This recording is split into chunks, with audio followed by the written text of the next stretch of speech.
είναι και ίδιος όμως το αναμείο. Βασιλεύω να μην παράκλητη το πνεύμα της αληθείας, ο πανταχού παρών και ο πάντα πληρών, ο θησαυρός των αγαθών και ζωής χορηγός, ελθέ και σκήνωσον ημιμήν και καθάρισον εμάς από άσης και λίδος και σώσον αγαθέτας ψύχας ημών. Alors, cette exposition s'est divisée en deux parties. La première partie, c'est pourquoi la prière est significative dans la communication avec Dieu. Et on va voir la prière Notre Père. Et la deuxième partie, c'est sur les conditions que le Père de l'Église définisse pour avoir une prière efficace. Alors, selon le Père de l'Église, la prière elle est bien suprême car elle donne la vie éternelle et le salut de l'âme. Le meilleur avantage de la prière est que l'homme parle avec Dieu lui-même et réalise ainsi l'œuvre des anges qui prient devant Dieu. La prière montre la différence entre l'homme et les animaux. Dans l'Ancien Testament, Dieu communique avec son peuple Israël seulement avec la prière des Hébreux. De même, dans le Nouveau Testament, notre Seigneur nous donne la prière que nous devons adresser à lui et aussi il nous donne l'exemple quand il passa 40 jours dans le désert pour jeûner et prier contre les tentations. Il nous a dit très clairement que le seul moyen pour lutter contre les démons est la prière et le jeûne. La raison est que lorsque le diable voit l'âme gardée de prière, il n'ose pas approcher car il a peur de la force que la prière donne à l'âme. Il s'agit d'une force qui est meilleure que celle que la nourriture donne au corps. Avec la prière, l'homme a une dépendance de Dieu et sans cela, il se rend dépendant du diable car il rompt la communication avec Dieu et laisse une place dans son âme pour devenir résidence des démons. L'homme est créé par Dieu qui donne le commandement de demeurer avec lui. Après la chute, cette communication est rompue et la prière devient la reconnaissance de Dieu, la vraie médiatrice. Quand on parle de la prière, il ne s'agit pas de la parole, mais d'un amour invisible qui ne vient pas des hommes et dont l'apôtre parle ainsi. Nous ne savons pas prier comme il faut, mais l'Esprit lui-même intervient pour nous par des cris inexprimables. Une telle prière, si Dieu en fait la grâce à quelqu'un, est pour cette personne une richesse inaliénable, un aliment céleste qui rassasie l'âme. C'est lui qui l'a goûté, et ceci pour le Seigneur d'un désir éternel, comme d'un feu dévorant qui embrasse son cœur. La prière, notre Père, donnée par le Seigneur. Notre Seigneur Jésus-Christ nous a donné la prière qu'on doit utiliser chaque jour pour notre communication avec lui. Il s'agit de la prière qu'on dit pendant la liturgie et chaque jour. Le Seigneur enseigne une excellente manière de prier et il dit qu'il ne faut pas dire de longues phrases dans nos prières, comme font les païens, qui s'imaginent qu'à force de paroles, ils obtiendront ce qu'ils demandent. Alors maintenant, on va voir phrase par phrase cette prière. Notre Père qui est aux cieux. D'abord, le Christ nous apprend à appeler Dieu notre Père. Il nous attire à Dieu par deux considérations très puissantes, par la majesté de celui que nous invoquons et par la grandeur des dons que nous en avons reçus. Quand il dit que Dieu est aux cieux, ce n'est pas comme pour le berner et l'y renfermer, mais pour retirer de la terre l'esprit de celui qui prie et pour l'attacher au ciel. Il nous apprend encore à faire nos prières en commun pour tous nos frères, car il ne dit pas « mon Père qui est aux cieux », mais « notre Père », afin que notre oraison soit généralement pour tous les corps de l'Église et que chacun ne regarde point son intérêt particulier, mais celui de tous. Après qu'il les a relevés de la terre pour les attacher au ciel, voyons ce qu'il leur ordonne de demander. Il est vrai que les premières paroles de cette prière semblaient devoir suffire pour le leur apprendre, car il est bien juste que celui qui appelle Dieu son Père, et un Père commun à tous, vive de telle sorte qu'il ne paraisse pas indigne d'une qualité si haute et qu'il corresponde à l'excellence de ses dons par la sainteté de sa vie. Mais Jésus-Christ ne s'arrête pas là et il ajoute que ton nom soit sanctifié. Ces phrases « soit sanctifié » veut dire « soit glorifié ». Dieu a sa gloire qui est toujours pleine, toujours infinie et qui demeure toujours la même. Et il commande néanmoins à celui qui le prie de vouloir qu'il soit encore honoré par la sainteté de notre vie. C'est ce qu'il avait déjà dit en ces termes. que ta lumière luise devant les hommes, afin qu'ils voient tes bonnes œuvres et qu'ils glorifient le Père qui est dans le ciel. Selon l'évangile de Matthieu. Quand les séraphins louent Dieu, ils ne disent que ces paroles, Saint, Saint, Saint. C'est pourquoi ce mot, que ton nom soit sanctifié, veut dire qu'il soit glorifié. Daigne, s'il te plaît, disons-nous à Dieu, régler et purifier notre vie de telle sorte que tout le monde te glorifie en nous voyant.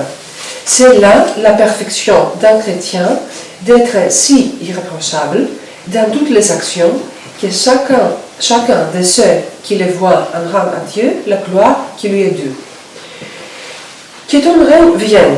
C'est encore là la prière d'un véritable enfant de Dieu, de ne point s'attacher au sol visible et de ne point estimer le bien présent, mais de nous faire soupirer toujours vers son Père et de désirer le bien à venir.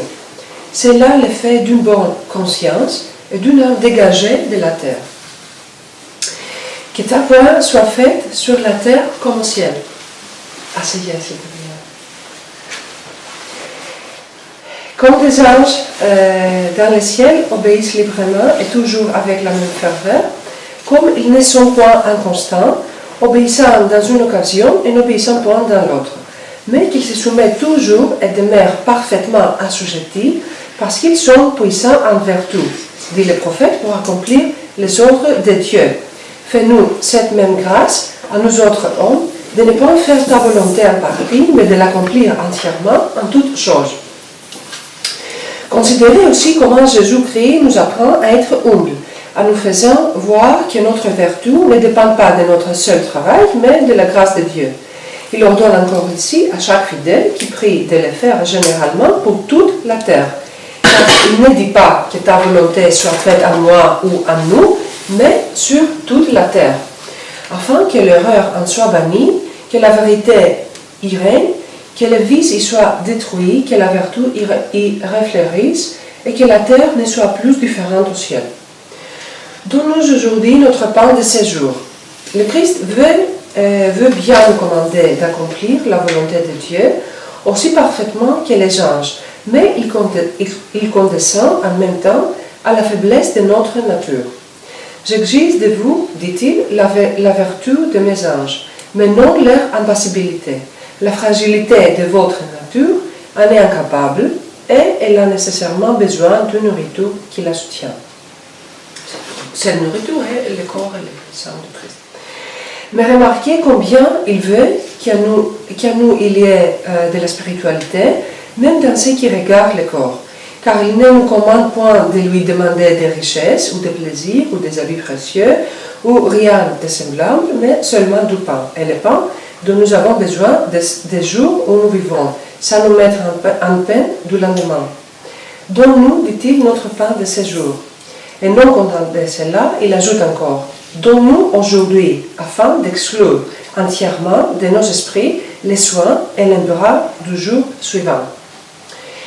Remets-nous nos dettes comme nous les remettons à ceux qui nous doivent. Ça, c'est la traduction exactement par le texte grec. Et pour cette raison, j'utilise cette phrase. Dieu considère encore dignes de pardon ceux qui l'offensent après avoir été délivrés de tant de maux et après avoir reçu des grâces si ineffables. Car c'est pour les fidèles que cette prière est faite, comme la coutume de l'Église nous le montre, et le premier mot même de cette oraison, puisqu'une personne qui n'est pas encore baptisée ne peut pas appeler Dieu son Père.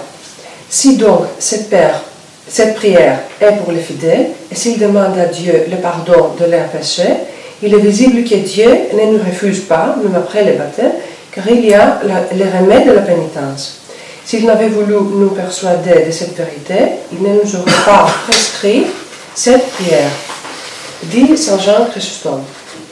Mais en parlant des péchés et en nous commandant d'en demander le pardon, et nous apprenant les moyens de l'obtenir par cette voie facile qui consiste à remettre afin que nous remette. Il est clair qu'il a voulu nous montrer par là que les péchés peuvent encore être effacés après le baptême et que c'est pour nous les persuader qu'il nous commande de prier de cette manière.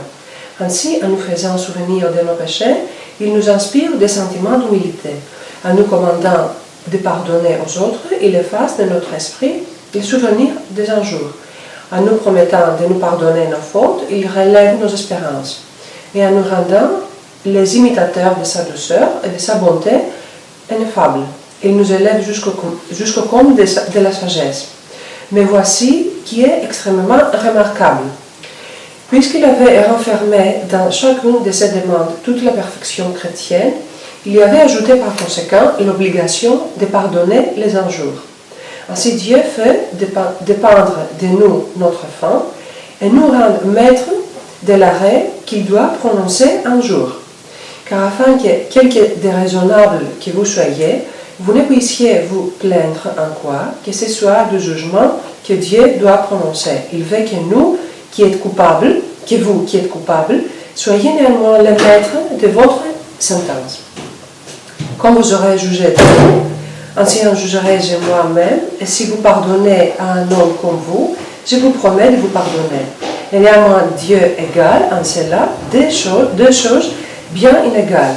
Car vous pardonnez parce que vous avez besoin qu'on vous pardonne, mais Dieu fait grâce sans avoir besoin de rien. Vous pardonnez comme serviteur à celui qui est ce que vous êtes, mais Dieu pardonne comme un maître à son esclave. Vous faites grâce parce que vous êtes chargé de péché. Dieu fait grâce étant la sainteté même, incapable de la moindre faute. Mais il y a encore ici une grande preuve de sa bonté. Il a prouvé absolument vous pardonner vos péchés. Mais en le faisant qu'à proportion que vous pardonnez aux autres, il vous fait naître mille occasions d'exercer la douceur et la charité. Il vous donne lieu d'atteindre votre colère et d'étouffer dans votre cœur tout ce qui pourrait être le brutal et d'inhumain, et il vous apprend à vous unir très étroitement avec vos frères qui font avec vous partie du même corps. Après cela, de quelle excuse vous couvrirez-vous? Direz-vous que votre frère vous a maltraité sans sujet? C'est ce qu'on suppose, puisqu'on vous commande de lui pardonner. S'il y avait de la justice dans ce qu'il a fait, il n'aurait plus de péché. C'est donc son injustice, c'est son péché qu'on vous exhorte de lui pardonner, comme c'est pour des péchés semblables et pour beaucoup d'autres encore plus grands que vous demandez à Dieu qu'il vous pardonne. Mais avant même qu'il vous accorde le pardon, il vous fait grâce en vous commandant de le demander de la sorte et en vous apprenant ainsi à être doux et charitable envers vos frères. Et de plus, il vous promet après cela une grande récompense en vous assurant qu'il ne vous demandera plus compte d'aucun de vos péchés. Et ne nous laisse point succomber à la tentation, mais délivre-nous du malin. Rien de plus propre à nous faire voir notre bassesse et à rabattre notre présomption que ces paroles qui nous enseignent à ne pas fuir les combats, mais aussi à ne pas nous y jeter de nous-mêmes. C'est ainsi et qu'il nous sera plus glorieux de vaincre et plus honteux aux démons d'être vaincus. Car lorsque nous sommes forcés de combattre, il faut le faire avec fermeté et avec vigueur. Mais quand nous n'y sommes point appelés, il faut nous tenir en repos et attendre le temps du combat, afin de montrer tout ensemble de l'humilité et du courage. Il attend par ces mots du malin, qui signifie aussi du méchant, le malin esprit, et il nous exhorte à avoir contre lui une amitié irréconciliable. Il nous apprend aussi qu'il n'est pas méchant par sa nature, car la malice n'est pas naturelle à la créature, mais elle vient du choix de la volonté.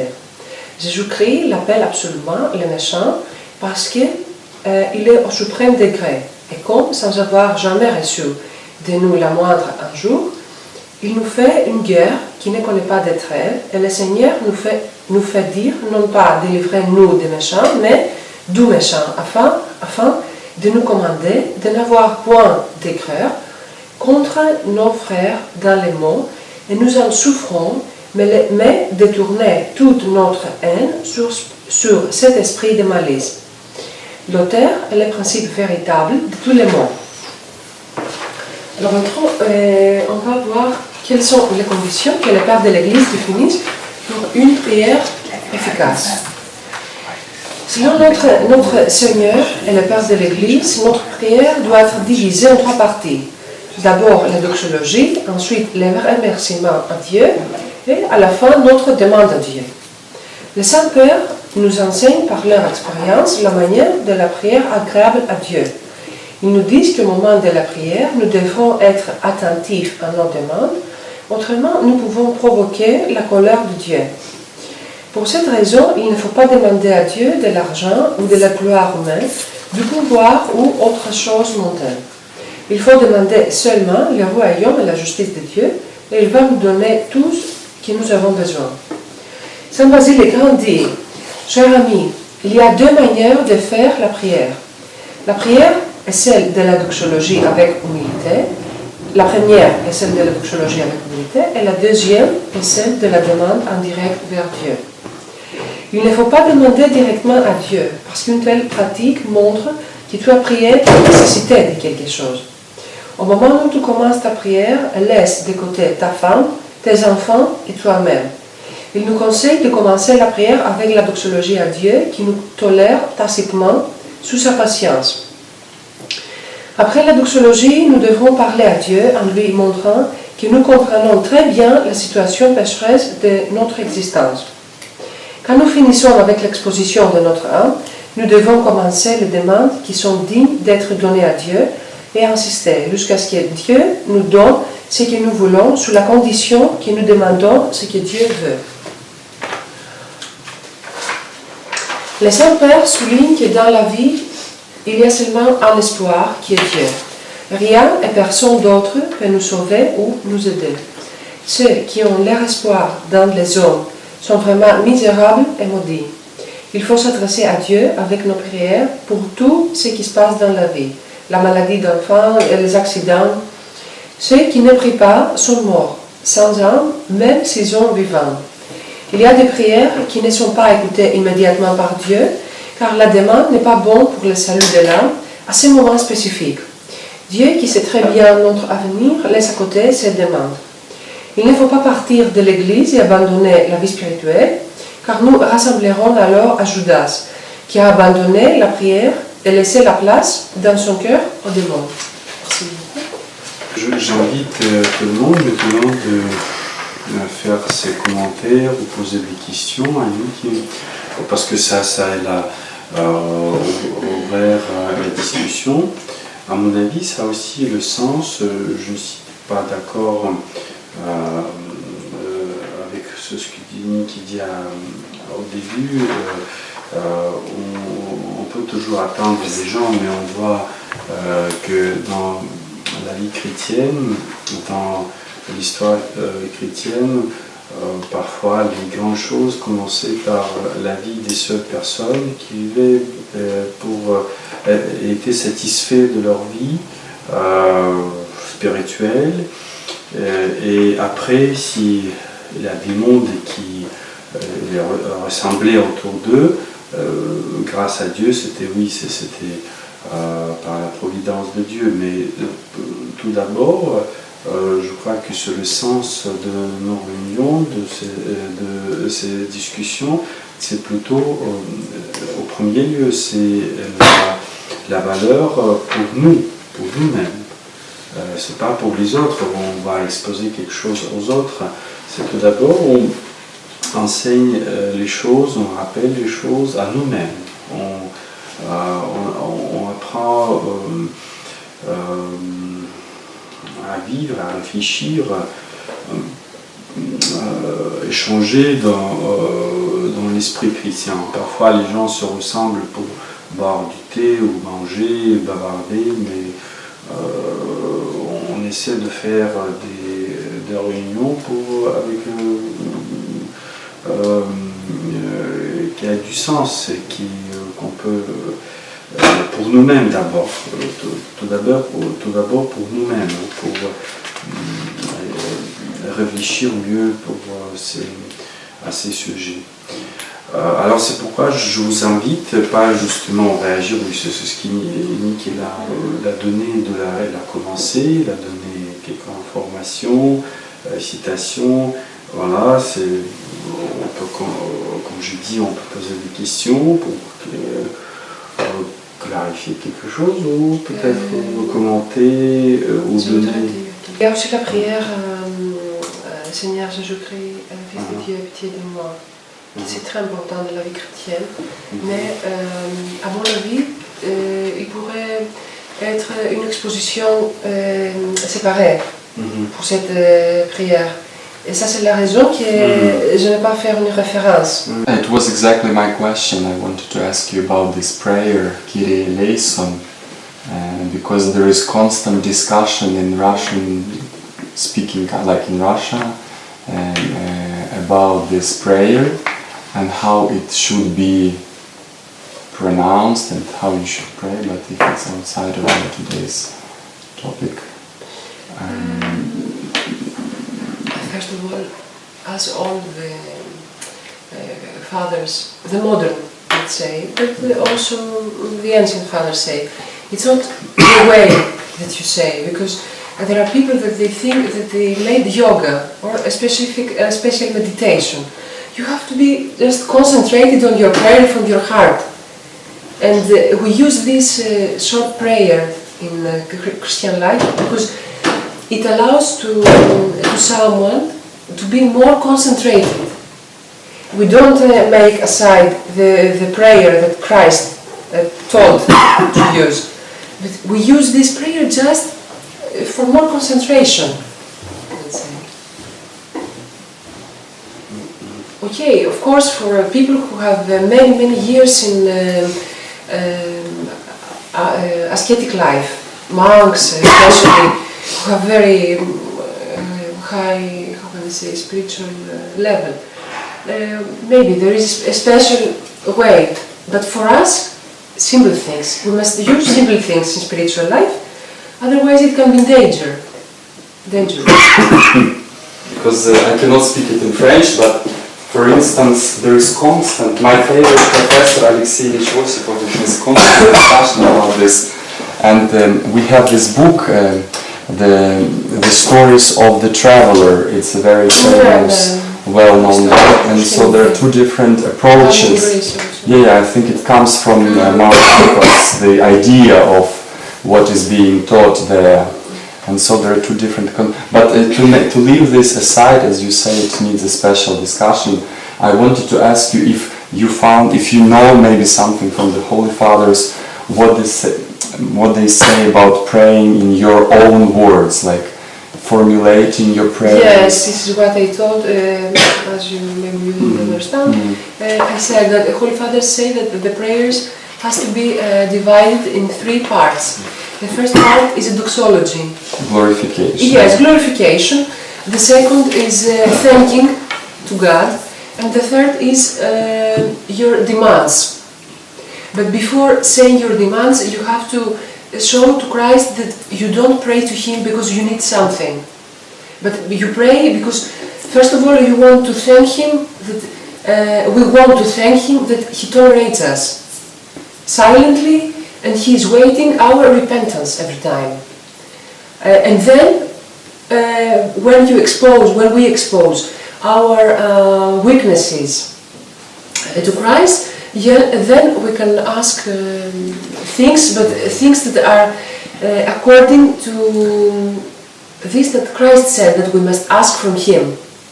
And a perfect Christian, as the Holy Fathers say, is him who uses only this Our Father, the prayer of Our Father, because this prayer shows the perfect Christian. There are no material things, only bread. Let's say the necessary daily things that you need. Of course, you're not going to eat only bread. God knows this. It means the absolutely necessary things for today. I meant not. Yeah, I understood what you're saying because, for instance, nowadays when people have some needs, for instance, what is the danger? If you start saying your own words to God, maybe you start. How can I say? Bavarder. Very good, because it is connected with your previous question. Of course, because the book of Psalms, what is? It's questions that David addressed to God. why I'm like that? Why you torture me? Why you forgot me? Where are you? I need you. This is. It's this. Des supplications. It's this that we think all the questions that we have is there in the book of Psalms, and of course it's prayer. Of course it's prayer. And from whom? From David, who was what? Who was a prophet, and who was a king, and who committed adultery, and who committed a murder. But he's a prophet for God. And it's an example, another example of real penitence in our church. One more. Peut-on dire finalement qu'on peut prier que pour la volonté de Dieu, alors que pour discerner la volonté de Dieu, c'est simplement ça, alors, simplement. Toutes les autres, ça serait du verbiage. Non, c'est pas du verbiage si il s'agit de paroles qui viennent de notre cœur. Ou alors ça serait comme dans les psaumes, comme une lamentation. Oui. Mais ça signifie que la priorité dans la vie, c'est la vie spirituelle, parce que vous pouvez regarder ce que le prophète David dit, que pourquoi Dieu te prend ta grâce de moi, par exemple. Ça signifie que c'était important pour lui, ce manquement.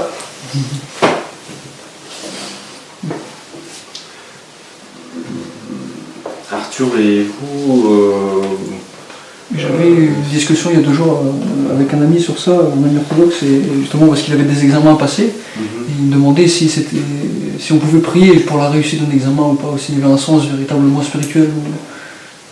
Puisqu'il ne savait pas si. Mais lui, qu'est-ce qu'il a. Pour lui, il est pris pour l'examen Il a prié comme d'habitude les prières du soir, mais il dit je ne sais pas si la demande en elle-même, si c'est bien ou pas, puisque je ne sais pas si avoir l'examen, ça serait bien pour la volonté de Dieu ou pas. Parce que si là cet examen après va faire un certain métier, et si ce métier-là, est-ce que ça sera vraiment bien, ou si c'est Dieu qui le veut, ou si. Le métier peut-être c'est bien, mais peut-être on ne sait pas, quelquefois par un métier on peut perdre notre âme. On ne sait pas, la situation, on ne sait pas l'avenir. Alors, si c'est bien pour lui, il va approuver ça. Il y a toute une tradition de voir les saints patrons des études et pour les sciences. Mais quand même, on peut prier pour les vertus. Et si on considère, dès le début, les chrétiens toujours considéraient les études, l'apprentissage, on aime les moleben, pour les études, pour les enseignants, pour les élèves, les étudiants. Je ne sais pas, en Russie, si vous avez un saint patron de... En Russie, c'est Saint Serge. Chez nous, c'est les 3 docteurs. Mais ça, c'est par exemple, en Gaule, en France, c'était Saint Geneviève. À cause de la colline de Saint-Geneviève où on a fondé la Sorbonne. Alors c'est comme la première université était fondée sur cette colline de Saint-Geneviève, et Saint-Geneviève était depuis longtemps patronne des étudiants. Mais cela veut dire que c'est comme la connaissance, en premier lieu, on a pensé toujours que la connaissance de Dieu, de son monde, ça peut faire bien à un chrétien, à une personne. C'est pourquoi on prie pour les études, comme on prie pour acquérir des vertus aussi. Ça, c'est si on demande Dieu pour sa grâce, qu'il éclaircisse notre raison avec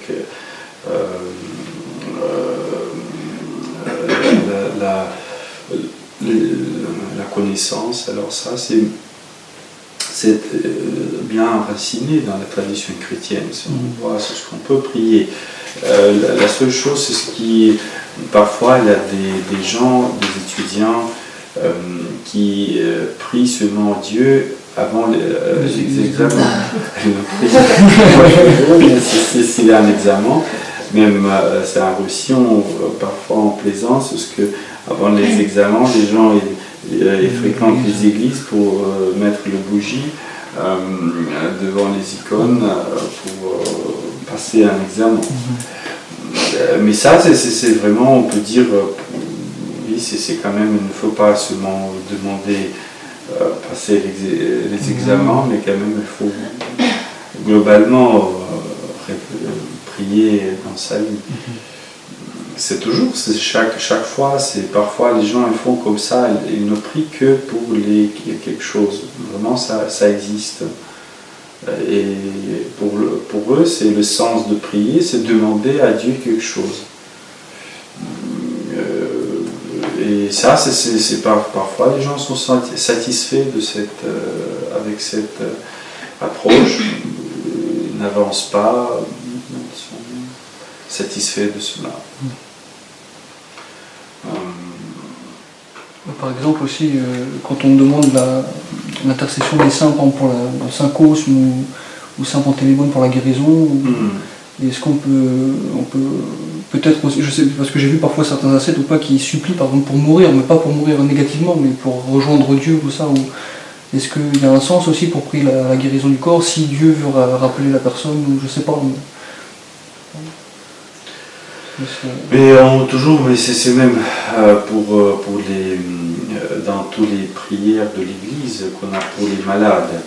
Toujours, tout d'abord, on demande le salut de l'âme de personne. Oui, c'est même, on demande la guérison, la santé pour servir Dieu, pour vivre avec Dieu. Parce que autrement, la santé n'a pas de sens. La santé, on forme, on a le sens quand on vit avec Dieu. Et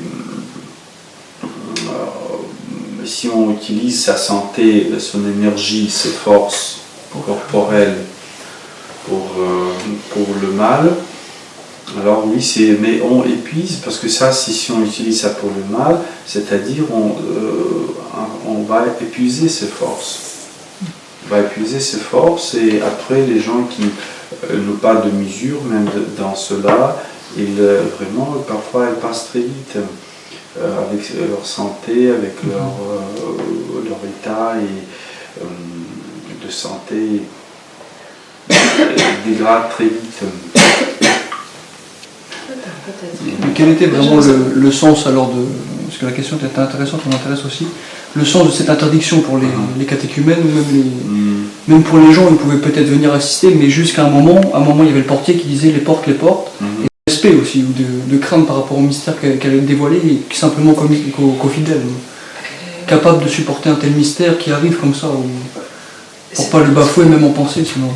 Non, c'était les pères. Moi, je veux dire seulement une chose. Vous savez, je crois pourquoi cette pratique a disparu.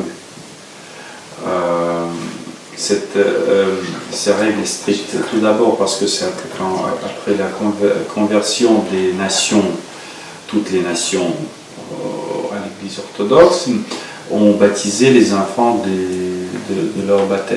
leur naissance. Alors voilà, tout le monde était baptisé, chrétien, etc.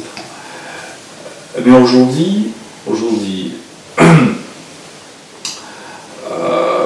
même parmi les chrétiens, les fidèles, ils ne sont pas du tout au courant des mystères. Et c'est la grande question. Ils sont illuminés quand même, ils ont été chrismés, ils sont capables de... Oui, c'est ça. Mais ça, c'est ce qui encore manque. Il manque cette conscience, parce que vous savez, c'est même on reconnaît que c'est Saint-Esprit et c'est sa présence. Ça est fait. Mais la question est toujours, parce que c'est même l'Église qui fait le baptême sous la condition de la conscience, de ce que personne après, même le petit, le bébé, il était élevé avec l'éducation chrétienne. Et si même, on dit que si on n'est pas sûr que l'enfant peut avoir cette éducation, c'est un grand doute de faire le baptême.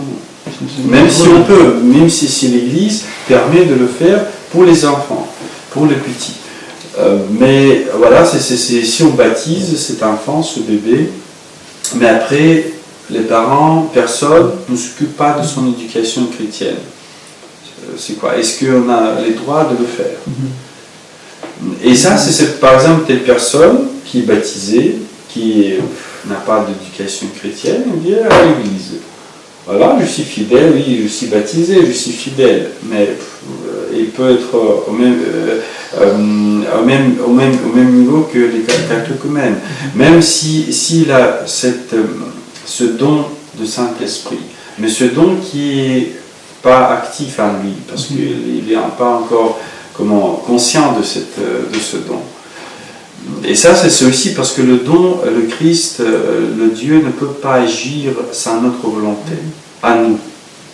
Parce que ça c'est la condition nécessaire. C'est ce qui pourquoi on a dit ça, c'est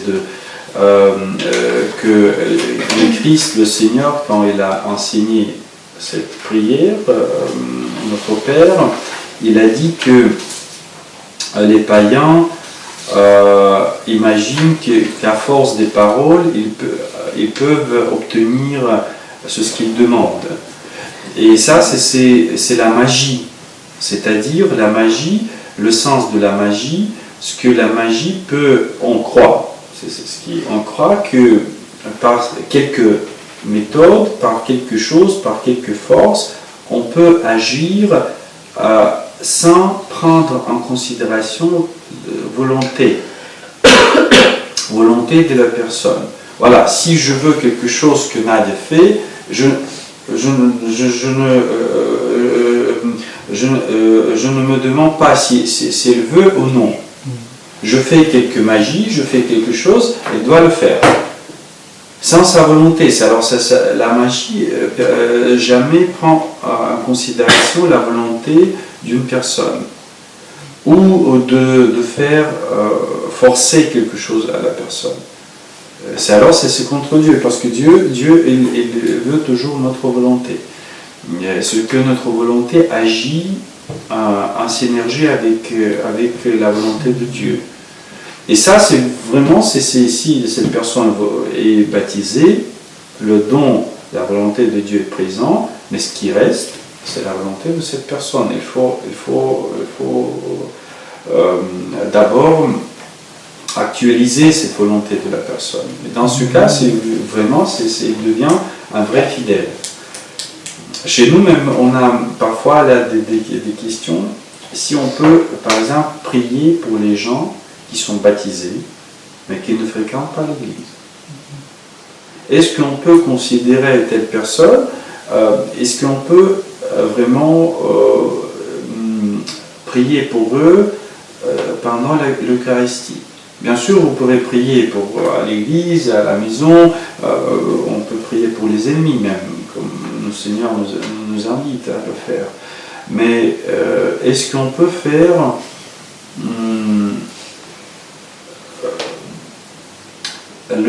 l'action que le prêtre fait après la commémoration des gens pendant la liturgie, à la fin de la liturgie, quand il plonge les petits morceaux des prasphoras dans le sang du Christ en disant que par le sang du Christ purifier les péchés de ces personnes, commémorées ici.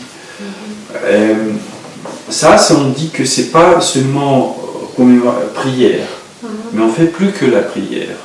On plonge ces petits morceaux qui sont identifiés avec les noms des personnes qu'on a commémorées, vivants et qui les morts, dans le sang du Christ. Et on demande, est-ce qu'on peut le faire pour les gens baptisés, mais qui ne fréquentent pas l'Église. C'est-à-dire qu'on ne peut pas considérer qu'on est fidèle. Et c'est vraiment une grande question, si on peut le faire.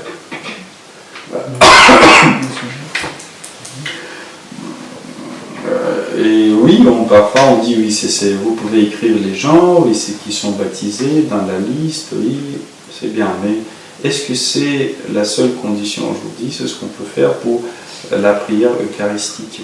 Et là, même les gens qui, par exemple, parfois les gens ils le comprennent, parce qu'on m'a demandé plusieurs fois, il y a des gens, par exemple, la personne était baptisée, mais après elle a renoncé à l'église orthodoxe, et par exemple, elle était un sectaire ou quelqu'un, même il était rebaptisé encore une fois dans quelques d'autres églises. Voilà, pour cette personne, oui, il était baptisé, elle croit en seul baptême.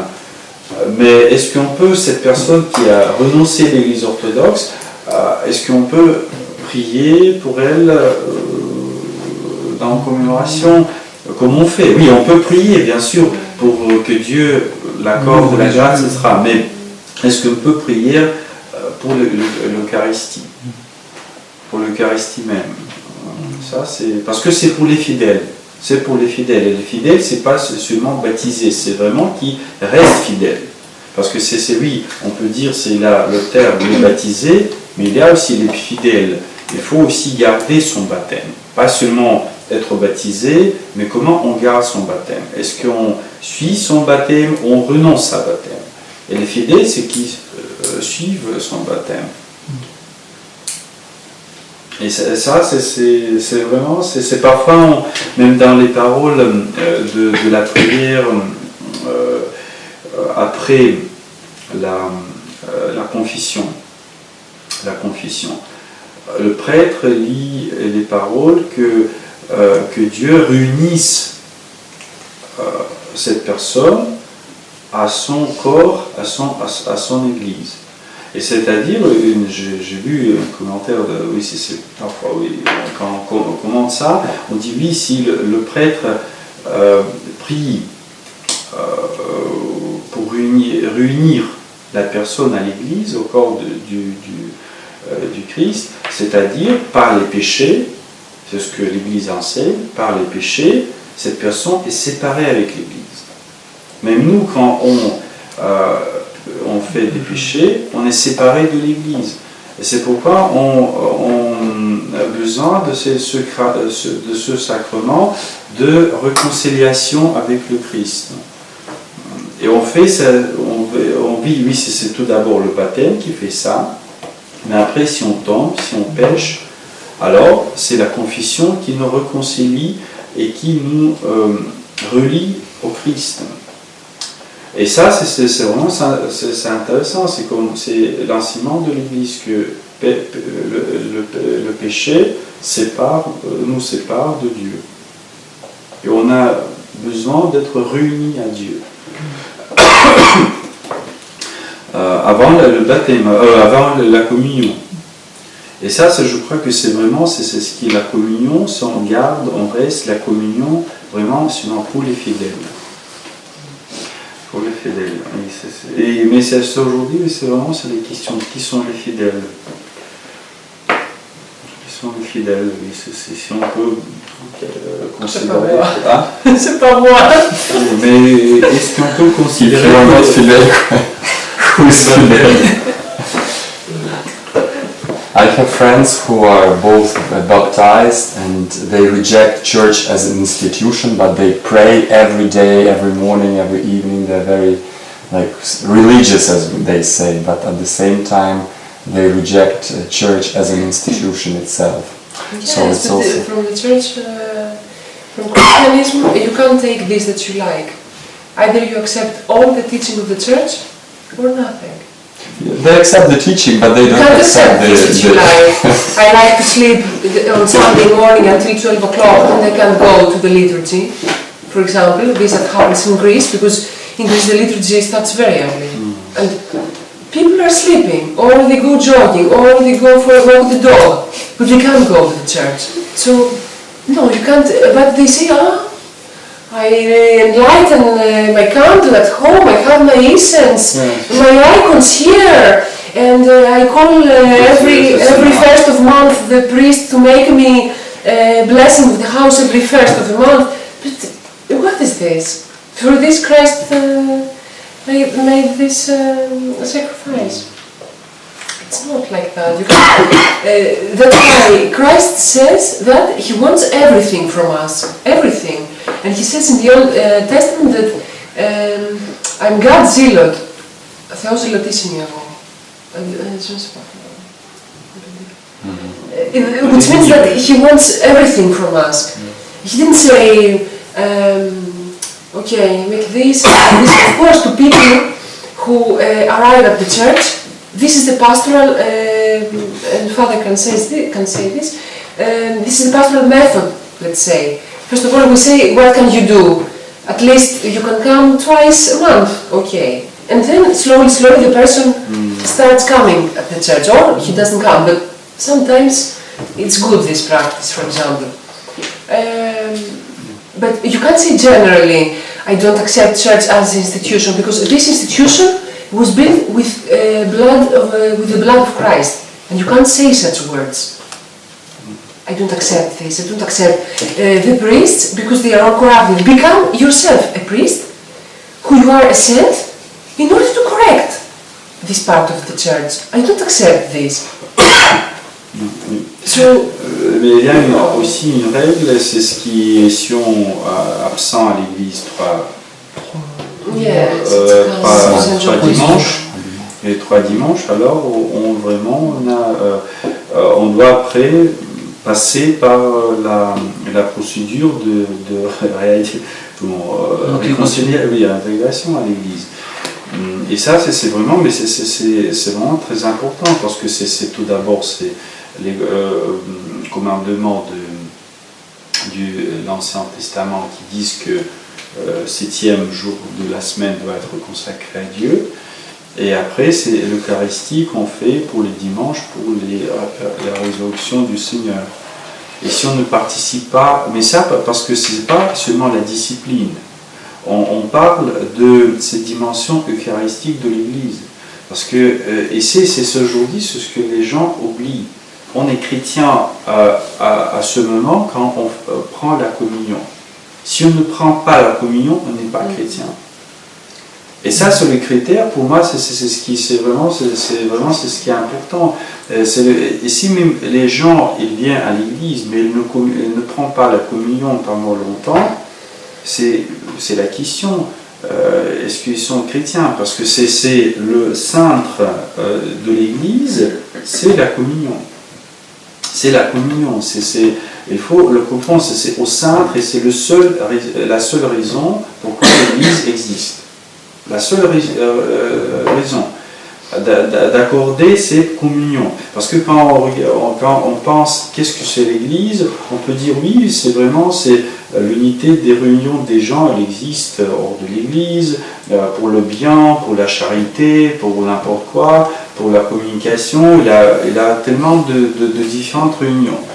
Mais quelle est la seule chose qu'on ne trouve nulle part? C'est l'Eucharistie. C'est l'Eucharistie. Autour de l'Eucharistie, toute la vie de l'Église est bâtie. Et ça, c'est vraiment, je crois que c'est ça, cette règle de Saint Jean, ça signifie que si on ne participe pas dans leur communion, dans l'Eucharistie, on peut... C'est quelle raison de nommer les chrétiens? C'est ça. Alors, ils ne font pas l'exigence la plus importante d'être chrétien. Pour cette raison, dans la liturgie de Saint Jean, il y a cette phrase qui ont prié pour les personnes qui sont absentes. C'est Saint Basile. Saint Basile, oui, il a dans les prières pour les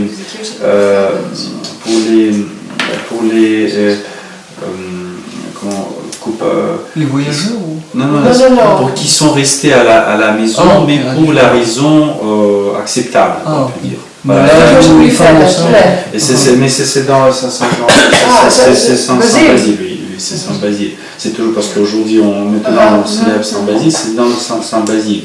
Et c'est Saint Basile, c'est la prière qui suit après après la consécration des descendants.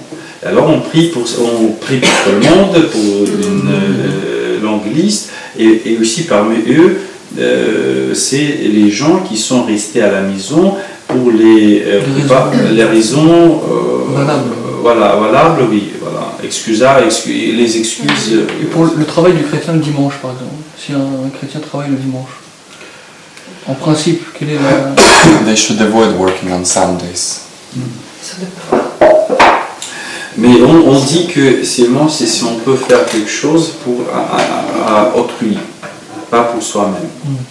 Si vous pouvez, c'est après la liturgie, vous pouvez aider à quelqu'un. Le matin, pas au lieu de liturgie. Pas au lieu de liturgie. Mais si après la liturgie, vous pouvez aider à faire quelque chose pas pour vous. Oui, là, c'est des choses. Comment? Il a par exemple, il y a maintenant les professions qu'on doit exercer même dimanche.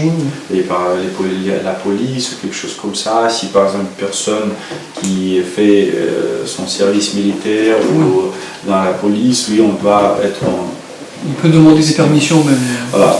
Mais il y a toujours des choses particulières, là, des exceptions. Mais si vous êtes juste dans votre liberté, alors oui, on peut travailler sauf pour autrui, pour aider quelqu'un, pour votre intérêt, c'est ce que vous pouvez faire au nom de Dieu, c'est-à-dire. Ça, c'est si vous pouvez le faire dimanche, accorder quelque temps à un autre, par l'amour vers le prochain, vous pouvez le faire. Mais pas travailler pour vous-même. Mais ça, vous savez, je crois que c'est pas seulement la règle, mais c'est ce qu'on voit aujourd'hui partout. C'est aussi la connaissance de notre nature. Dieu nous donne ça pour qu'on ait besoin vraiment des pauses.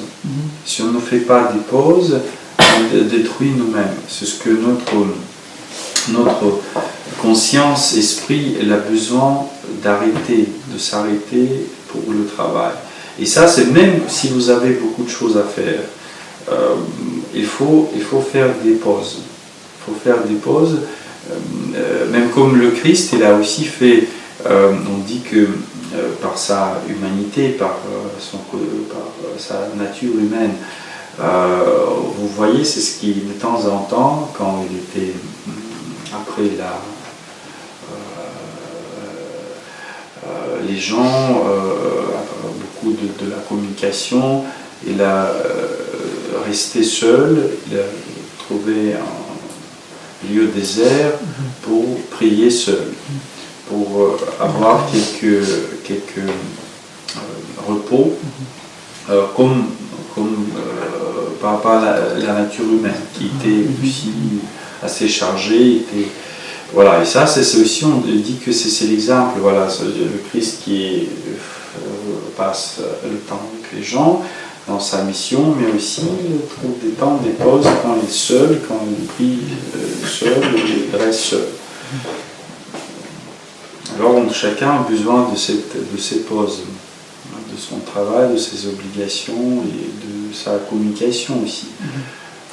This question is very detailed, reguled in the catechesis of the Catholic Church. They have a whole like a chapter dedicated to work on Sunday and how people should not work on Sunday, and also those who do not work on Sunday should avoid using the services of those who work on Sunday to prevent them from this work.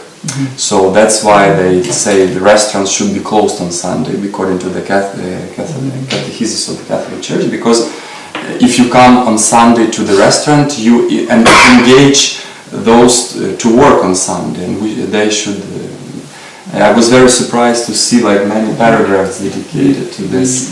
Mais cette tradition est très ancienne, mais je crois que c'est en France, ça aussi existe chez les catholiques. Ils ont une tradition d'avoir les services, les messes majeures et mineures, et donc ils permettent aux gens qui travaillent le dimanche de venir très tôt à l'église, à partir de 6h du matin, comme ça ils peuvent aller faire leur activité après. C'est une messe plus courte, et puis voilà. Parce que par exemple en Russie, depuis longtemps, c'était toujours très strictement, c'est son travail par les dimanches, les grandes fêtes, comme aujourd'hui par exemple l'Annonciation, et on fait, mais comment passer c'est vraiment, c'est pour tout d'abord assister à la liturgie, mais après on fait la lecture des vies des saints, de l'évangile, parce que c'est toute la semaine on a travaillé, on n'a pas eu de force de rien, voilà, on a prié, mais on a juste travaillé, et après dimanche c'était vraiment un jour pour aller à la liturgie, après lire ou peut-être visiter les prochains, voilà, c'était. Et surtout parmi les paysans, je me rappelle très bien, même dans le temps soviétique, quand c'était pas possible d'aller aux liturgies, à l'église, mais on a gardé toujours, ressortissant des villages, ils gardaient toujours dimanche, on ne travaille pas. On ne savait pas, c'était aussi dans ma famille, par exemple, ma grand-mère et mes parents étaient non, on ne travaille pas le dimanche, on ne fait rien à la maison, on ne fait pas le ménage, on ne fait rien. Alors ça, c'est le jour de repos. Mais de quel repos? La télé, on va au parc, on va s'amuser, mais voilà, on dit on ne travaille pas. Dimanche, on ne travaille pas, parce que Dieu est puni pour ça. Voilà, c'est si on travaille ou puni. Et ça, c'était très strict dans ma maison, par exemple. Mais je ne comprenais pas pourquoi, mais mes parents disaient, voilà, on ne fait rien. Et s'ils ont vu quelque chose, alors ils étaient très stricts, en disant, non, on ne fait rien. And it is also that fact that the government tried each year on Easter Sunday, they did exceptionally the day that is working day. So normally Sunday is the day off, but then they say today is Sunday is we call it subotnik. On Sunday of Easter, it's always Sunday of Easter. Exceptionally, we will work for the well-being of the city. Yes, it's always spring, and so they always as an argument they said we will clean the city after winter, because after winter the cities are dirty, and so Sunday everybody go, and it was obligatory for many people who work in like big state-owned companies. It was obligatory to come to this Sunday work.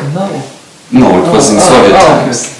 And it was because my mother was engaged, and she was always forced to check who's coming and who's not coming, and it was always on Easter Sunday. It was fun. In votre famille, c'était aussi. Mon père, c'était très choquant pour lui de travailler le dimanche.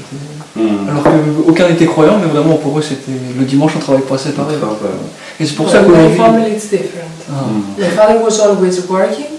Sundays, Easter, Christmas, we were always 3 persons. No, but even though it wasn't his choice, it was obligatory to work on those days. And even for my brother, who is religious, he has to work. Il y a des métiers qui sont... il y a des métiers comme ça, oui, c'est parfois... Ça arrive, mais pour ces gens, on trouve d'autres solutions quand ils sont en vacances ou un jour férié, parce que Don, oui, s'ils doivent travailler dimanche, alors ils ont des jours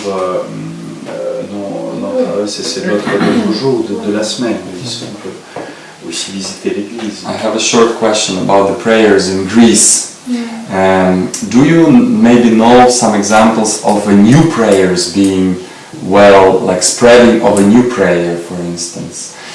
In Russian-speaking countries, there is this prayer, for instance, of the elderly of Optima. Yes, I know. It's the prayer which is relatively new. translation. Yeah. Of course. Do you have Use- some traditions like this in? No.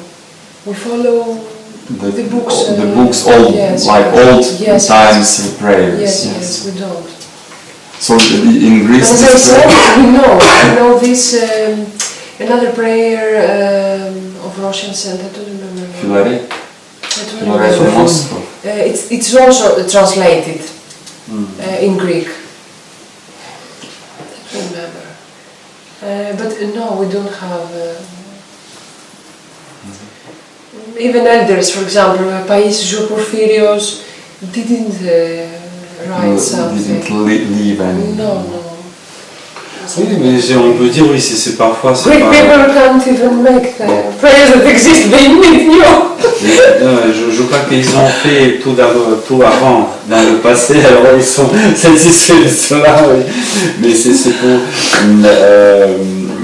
non, mais je crois que c'est aussi, dans la tradition russe, oui, ça existe aussi pas mal de prières, parfois les gens écrit, mais je crois que c'est pour les catéchistes, c'est ce qu'on fait d'habitude, on fait les nouvelles célébrations pour les saints, pour les fêtes, on fait les prières, bien sûr. Comme ça, des choses, oui. On prépare, on écrit. Oui, ça existe. Je crois que c'est là des gens qui ont le droit de le faire. Oui, à l'église. C'est pas seulement chacun qui c'est peut les rédiger, etc. Plusieurs personnes, je crois que c'est ce qu'on peut. Le patriarche. Non, un personnage spécifique. Oui. Более интересant. Moi, je crois que c'est très intéressant parce que c'est pour nous-mêmes, ça donne la possibilité de réfléchir, de discuter, peut-être d'échanger notre expérience.